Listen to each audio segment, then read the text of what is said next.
രാജ്യത്ത് ഉപരാഷ്ട്രപതി തെരഞ്ഞെടുപ്പിന്റെ തീയതി പ്രഖ്യാപിച്ചിരിക്കുകയാണ് കേന്ദ്ര തെരഞ്ഞെടുപ്പ് കമ്മീഷൻ. സെപ്റ്റംബർ 9-നാണ് തെരഞ്ഞെടുപ്പ്. തെരഞ്ഞെടുപ്പിന് അങ്ങനെ ഇനി 40 ദിവസം മാത്രമാണുള്ളത്. ഒരു ഉപരാഷ്ട്രപതി പോയാൽ മറ്റൊരാളെ തിരഞ്ഞെടുക്കാനുള്ള ഒരു തെരഞ്ഞെടുപ്പ് എന്നതിനപ്പുറം വലിയൊരു രാഷ്ട്രീയ മാറ്റങ്ങൾക്കും ചർച്ചകൾക്കും വഴിവെക്കാൻ പോകുന്ന തെരഞ്ഞെടുപ്പ് കൂടിയാണ് ഇത്. ജൂലൈ 21-ാം തീയതി ജഗ്ദീപ് ധൻകർ രാജിവെച്ചപ്പോൾ രാജ്യം തന്നെ ഒന്ന് ഞെട്ടിത്തരിച്ചു നിന്നത് നമ്മൾ കണ്ടു. BJPയുടെ ഇരട്ടത്താപ്പാണ് അന്ന് രാജ്യം ചർച്ച ചെയ്തത്. അഴിമതിക്കാരനായ ഒരു ന്യായാധിപനെ പുറത്താക്കണമെന്ന പ്രതിപക്ഷ ആവശ്യത്തിനൊപ്പം നിന്ന ഉപരാഷ്ട്രപതിക്ക് അദ്ദേഹത്തിന്റെ സ്ഥാനം നഷ്ടമായിട്ടുണ്ടെങ്കിൽ കേന്ദ്രം ഭരിക്കുന്നവർ അഴിമതിക്കൊപ്പമെന്ന സന്ദേശമാണ് അദ്ദേഹം ആ രാജിയിലൂടെ നൽകിയിരിക്കുന്നത്. ഇതുവഴി ഒരു പൊതു തെരഞ്ഞെടുപ്പാണ് വരുന്നതെങ്കിൽ തോൽക്കുമായിരുന്ന BJP സഖ്യം പാർലമെന്റ് അംഗങ്ങളെ വെച്ച് ഈ തെരഞ്ഞെടുപ്പിൽ വിജയിക്കുമെന്ന് ഉറപ്പാണ്. കാരണം ഭരണഘടനയുടെ 66-ാം അനുച്ഛേദമനുസരിച്ച് പാർലമെന്റിന്റെ ഇരുസഭകളിലെയും അംഗങ്ങൾ അടങ്ങുന്ന ഇലക്ടറൽ കോളേജാണ് ഉപരാഷ്ട്രപതിയെ തെരഞ്ഞെടുക്കുന്നത്.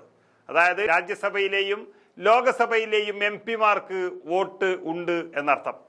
രഹസ്യ ബാലറ്റിലൂടെയാണ് ആ വോട്ടെടുപ്പും നടത്തുന്നതെങ്കിലും രാജ്യം ഭരിക്കുന്നവർ ജയിക്കുമെന്ന് ഉറപ്പാണ്. പക്ഷെ കേവല ഭൂരിപക്ഷം പോലും ഇല്ലാത്ത BJPക്ക് ഈ തെരഞ്ഞെടുപ്പും ഒരു വെല്ലുവിളി തന്നെയാണ്. റിട്ടേണിംഗ് ഓഫീസറായി രാജ്യസഭാ സെക്രട്ടറി ജനറൽ PC മോദിയെ കഴിഞ്ഞ ദിവസം തന്നെ തെരഞ്ഞെടുത്തതാണ്. രാജ്യസഭാ സെക്രട്ടേറിയറ്റിന്റെ ജോയിന്റ് സെക്രട്ടറി ഗരിമ ജെയിൻ, ഡയറക്ടർ വിജയ് കുമാർ എന്നിവരാണ് അസിസ്റ്റന്റ് റിട്ടേണിംഗ് ഓഫീസർമാരായിട്ട് ഉള്ളത്. ഏതായാലും വലിയൊരു കോളിളക്കം സൃഷ്ടിച്ച BJPയെ പ്രതിസന്ധിയിലാക്കി ഇറങ്ങിപ്പോയ ധൻകറിന്റെ പിൻഗാമി ആരാകുമെന്നതിൽ ചർച്ച അതിശക്തമായി തന്നെ നടക്കുകയാണ് രാജ്യത്ത്. രാജ്യം ഭരിക്കുന്ന NDAയും പ്രതിപക്ഷമായ ഇന്ത്യ സഖ്യവും അനുയോജ്യരായ സ്ഥാനാർത്ഥിക്ക് വേണ്ടിയുള്ള വലിയ അന്വേഷണത്തിലാണ്. ഓഗസ്റ്റ് 21-ന് നിലവിലെ സമ്മേളനം അവസാനിക്കുമെന്നുള്ളത് കൊണ്ട് പാർലമെന്റിന്റെ വർഷകാല സമ്മേളനത്തിൽ പുതിയ ഉപരാഷ്ട്രപതിക്കായി തെരഞ്ഞെടുപ്പുണ്ടാകില്ല എന്ന് ഉറപ്പായി കഴിഞ്ഞു.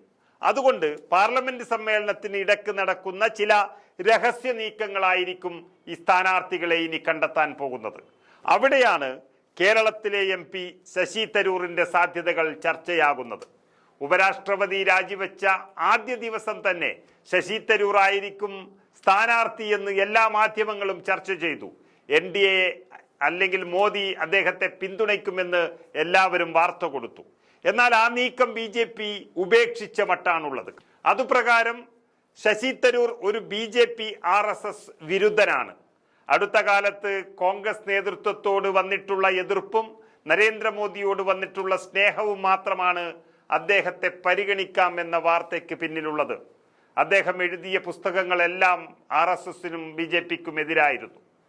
അതിനർത്ഥം BJPക്ക് ഒരു ലാഭവും തരൂരിനെ കൊണ്ടില്ല എന്നുള്ളതാണ്. കാരണം പുറത്തു പോകട്ടെ എന്ന് സ്വന്തം പാർട്ടിയായ കോൺഗ്രസ് തന്നെ ആഗ്രഹിക്കുന്ന തരൂരിനെ രാഷ്ട്രപതിയാക്കിയതോടെ BJP എന്ന പാർട്ടിക്ക് ഒരു നേട്ടവുമില്ല. അദ്ദേഹം പൂർണ്ണമായും ഭരണഘടനാ പദവിക്കായി നിലകൊള്ളും. BJPക്ക് തന്നെ അത് പിന്നീട് പൊല്ലാപ്പായി മാറും. മറ്റൊന്ന്, തിരുവനന്തപുരത്ത് ലോക്സഭാ തെരഞ്ഞെടുപ്പ് നടത്തേണ്ടി വരും. അദ്ദേഹത്തിന് MP സ്ഥാനം രാജിവെക്കേണ്ടി വരും. അപ്പോൾ സഹതാപ തരംഗത്തിൽ കോൺഗ്രസ് വൻ ഭൂരിപക്ഷത്തിൽ അവിടെ വിജയിക്കും. അതുവഴി വരാനിരിക്കുന്ന നിയമസഭാ തെരഞ്ഞെടുപ്പിൽ അത് കേരളത്തിലെ UDFന് വലിയ ഉത്തേജനവും തരംഗവും നൽകും. അതുകൊണ്ട് ശശി തരൂർ എന്ന പേര് സ്ഥാനാർത്ഥി പട്ടികയിൽ നിന്നും ഔട്ടായി എന്ന് തന്നെ പറയാം. മറ്റൊരു പേര് അല്ലെങ്കിൽ പേരുകൾ എന്ന് പറയുന്നത് JDUവിൽ നിന്നാണ്. കാരണം മാസങ്ങൾക്കുള്ളിൽ തെരഞ്ഞെടുപ്പ് നടക്കുന്ന ബീഹാറിലെ ഭരണകക്ഷിയാണ് JDU. കേന്ദ്രത്തിലെ BJP സർക്കാരിനെ പിടിച്ചു നിർത്തുന്നത് ആ JDU ആണ്. ബീഹാറിൽ മുഖ്യമന്ത്രി കസേര ആഗ്രഹിക്കുന്ന BJPക്ക് ഒന്നുകിൽ JDUവിനെ ഒതുക്കണം അല്ലെങ്കിൽ സന്തോഷിപ്പിക്കണം. അതിന് ഒന്നുകിൽ സാക്ഷാൽ നിതീഷ് കുമാറിനെ തന്നെ ഉപരാഷ്ട്രപതിയാക്കാം, അല്ലെങ്കിൽ അദ്ദേഹത്തിന്റെ പാർട്ടിയിൽ നിന്നും ഒരാൾ വരേണ്ടി വരും. നിതീഷ് കുമാർ ഉപരാഷ്ട്രപതി പദവിയിൽ പോയാൽ JDU തീരും.